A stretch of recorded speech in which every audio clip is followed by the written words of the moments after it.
अब कैसी कैसी लीला करता है। मैं रोवत हूं सृष्टि को, सृष्टि रोवे मोहे, गरीबदास इस वियोग को समझ न सकता कोई।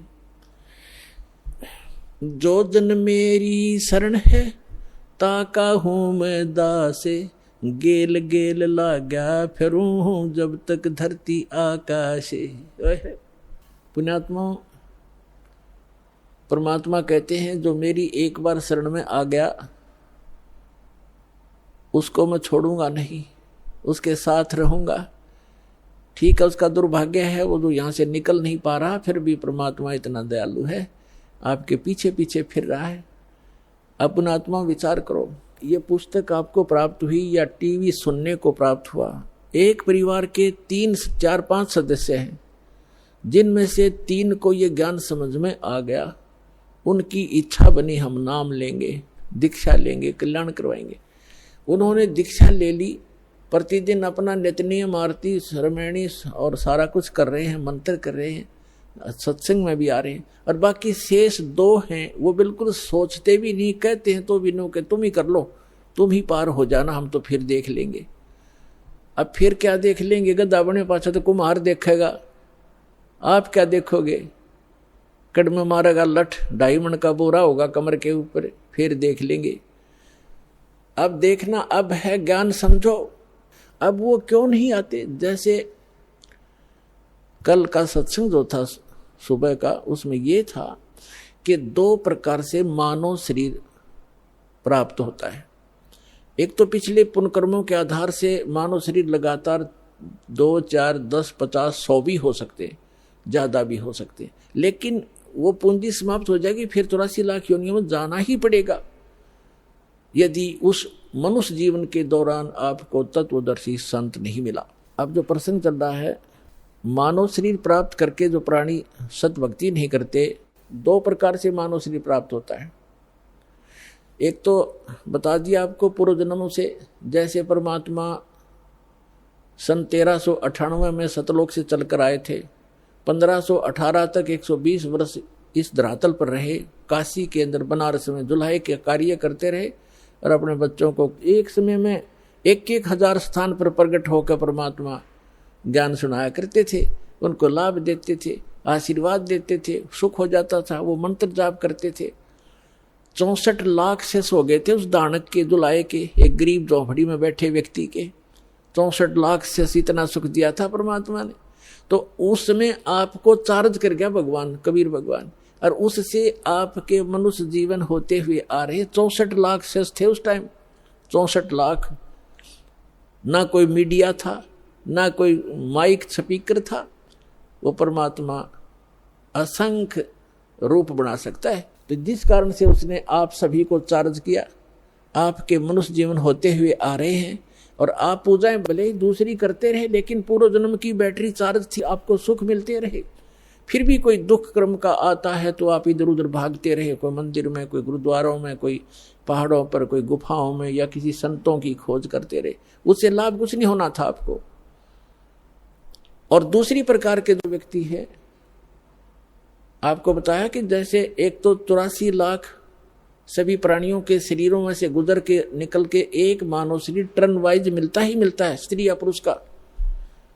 तो जो ऐसे 84 लाख योनियों से निकल कर आए हैं, वो काल के पक्के हैं, वो काल की फर्द में चढ़ गए, वो काल की रजिस्ट्री में है।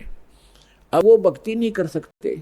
एक परिवार में 3 नाम ले चुके हैं, सत भक्ति कर रहे हैं, उनको समझा रहे हैं, वो ठीक ठीक तुम कर लो। ये भी शुक्र है कि वो उनको मना नहीं करते, नहीं तो वो काल के दूत उनको भी मना कर दे, तुम भी नहीं जाओगे, ऐसा नहीं कर दोगे। ऐसा बताया परमात्मा ने कि जैसे ये कोयल क्या करती है, कोयल पक्षी है, ये अपना अलग से घोंसला बना करके अंडे उत्पन्न नहीं करती, क्योंकि उसके अंडों को काग खा जाते हैं, छोड़ते नहीं। ऐसा फार्मूला अपना रखा उसने।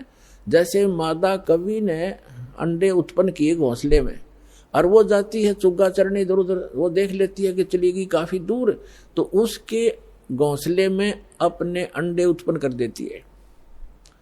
अब जो कव्वी आती है वापस, वो असमंजस में पड़ जाती है कि कौन से मेरे हैं कौन से दूसरे हैं।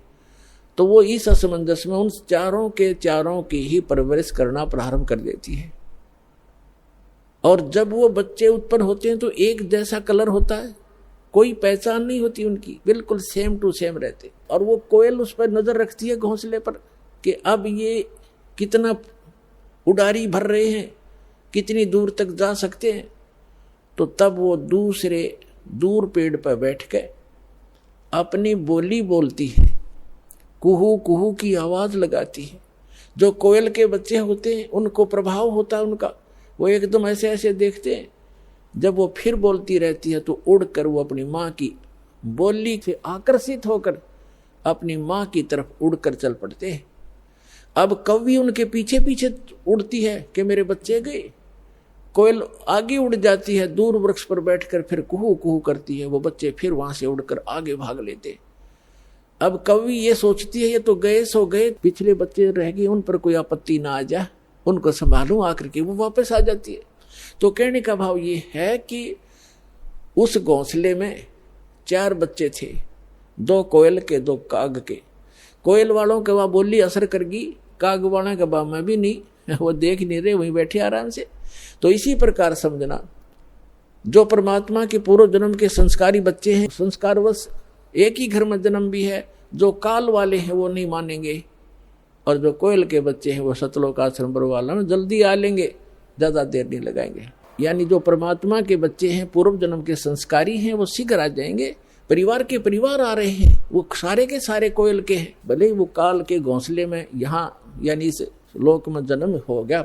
एक जैसी क्रिया थी पहले, तो अब बदल जाएंगी, एकदम चेंज हो जाएंगी सब क्रियाएं भक्तों की, भक्तों जैसे लक्षण हो जाएंगे। तो इस प्रकार तो क्या बताते हैं परमात्मा,